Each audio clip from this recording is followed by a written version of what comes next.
Donc là, on est dans des projets qui sont, on va dire, mixtes, où vous avez un peu de tradi et un peu de fermette. Donc, vous voyez, vous avez commencé à voir. Donc ici, j'ai un système un peu poteau-poutre. J'ai des fermes qui viennent s'accrocher dessus.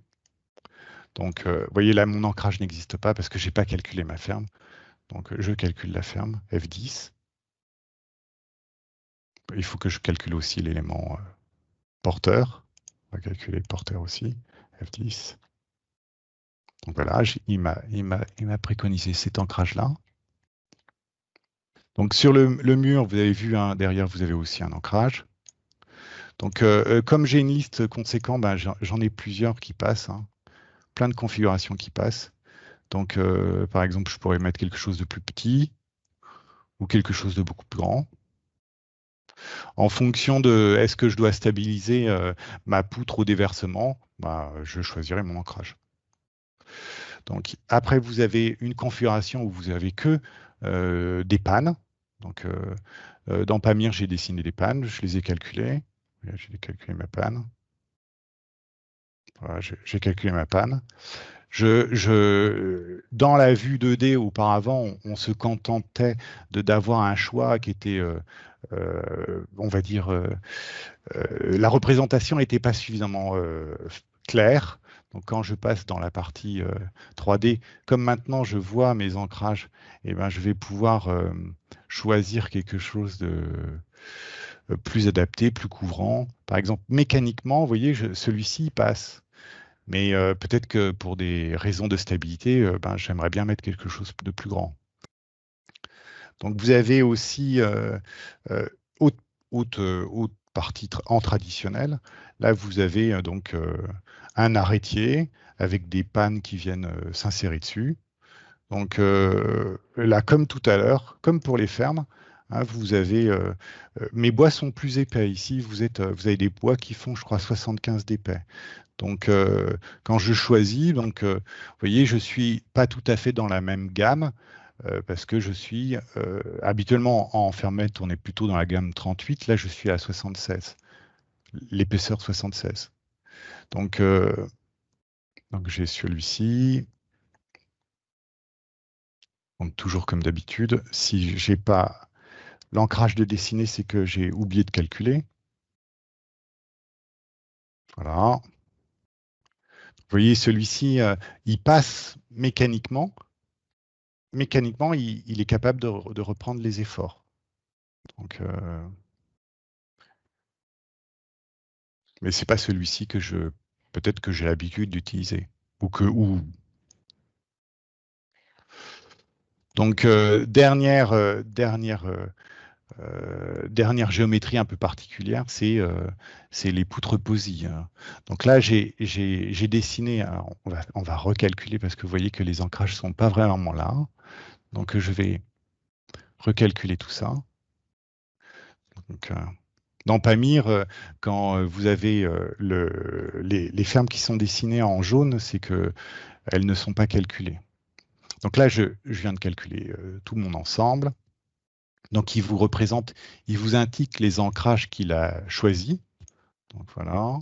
Donc, on va aller regarder ça en 3D. Donc, par exemple, ben, il vous préconise pour fixer sur la poutre ici, ben, SAE 440, 95. Et bon, même type, à peu près même genre du côté maçonnerie. Pour la liaison, là, dans cette configuration un peu particulière, j'ai utilisé un sabot qui était très, très employé en Angleterre, mais qui est pas encore commercialisé en France, mais toujours de la gamme Simpson.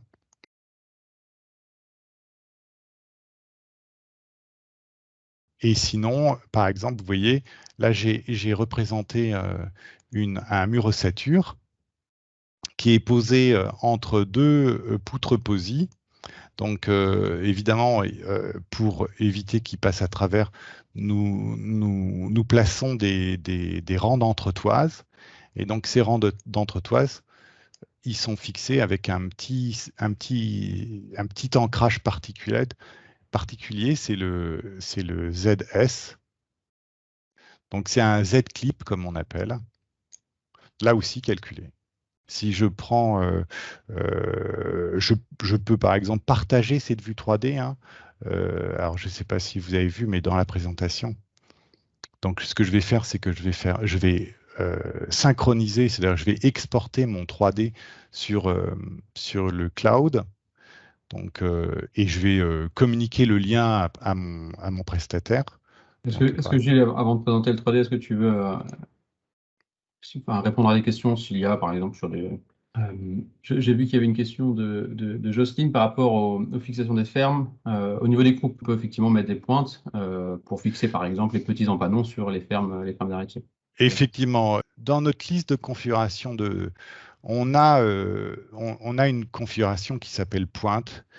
La configuration pointe peut être une solution pour les petits éléments parce que je suis capable de reprendre de faibles efforts. Dès qu'on passe à des assemblages multifermes, les efforts explosent et une configuration plein ne fonctionne plus. J'ai calculé ma ferme, j'ai besoin de justifier au bureau de contrôle que mes ancrages passent. Dans la note de calcul, vous aurez un chapitre qui concerne les ancrages. Donc là, par exemple, la ferme que vous avez à l'écran, vous voyez, vous avez deux ancrages, un contre la porteuse, un contre le mur. Donc, je vais avoir un petit encart concernant celle qui est sur la porteuse, et je vais avoir un petit détail aussi sur la justification de mon équerre.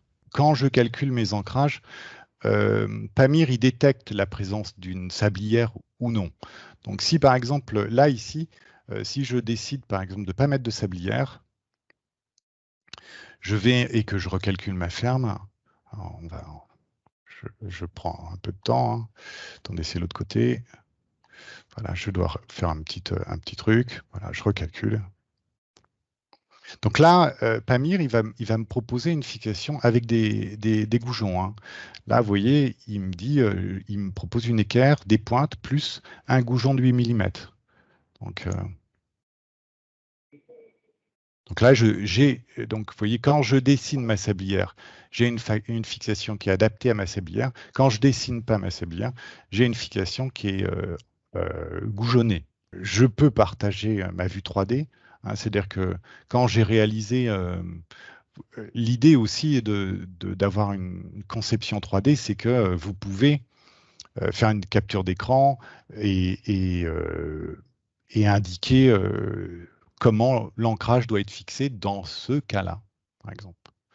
Vous pouvez aussi exporter sur notre site et avoir la vue 3D que vous pourrez visualiser sur votre téléphone portable.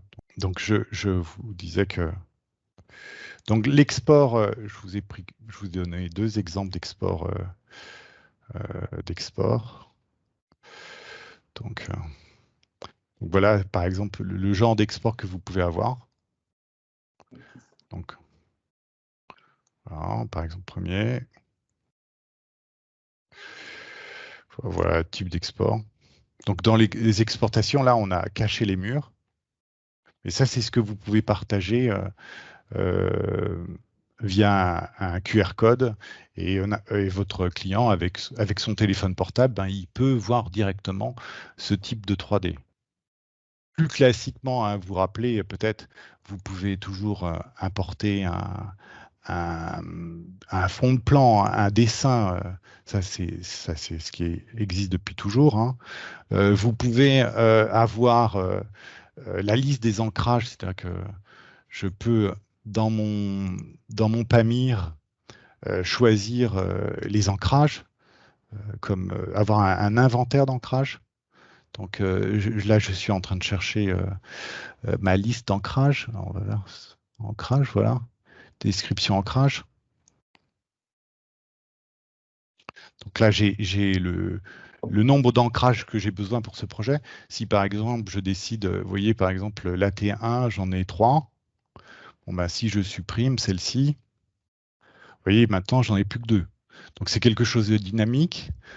Vous avez aussi, dernier point, vous connaissez hein, aussi le chiffrage de vos ancrages. C'est-à-dire que si je reviens sur un projet qui était un peu plus conséquent, hein, celui-ci, quand vous allez faire sommaire d'estimation, donc c'est la partie qui est consacrée au prix, on va dire.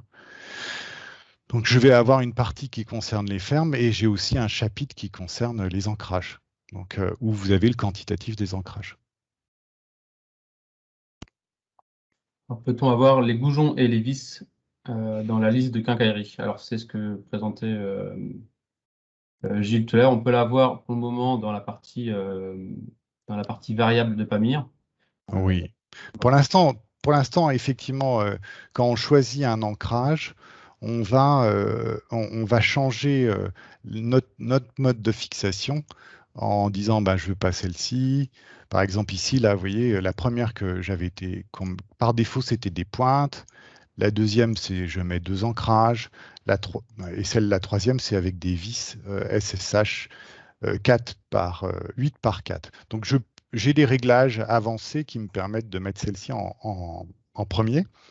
Pour l'instant, quand je fais sommaire d'estimation, j'ai pas la quantité totale de vis pour le projet et j'ai pas la quantité totale de pointes de projet.